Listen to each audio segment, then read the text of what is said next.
Şifirçilerde o'ta injig'ini to'g'im. Har bitta uydan ikkita to'sin ekonom bo'ladi. Buni ustiga g'ish urib, ro'zanak o'tib ketaveradi ustidan.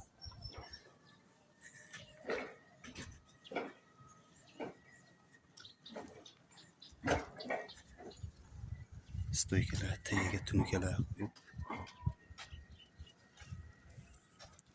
Uncha odam buni qilmaydi.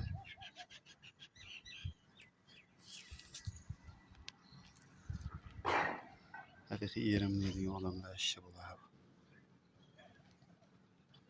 To'sinlarga ham alohida urib. Chekkalarga to'sin qo'yilmaydi. Bittadan to'sin ekonom, har bir uydan ikkita. Ro'zanak ustidan o'tib ketaveradi. 130 mingdan bo'lsa 260 ming har bitta uydan ekonom.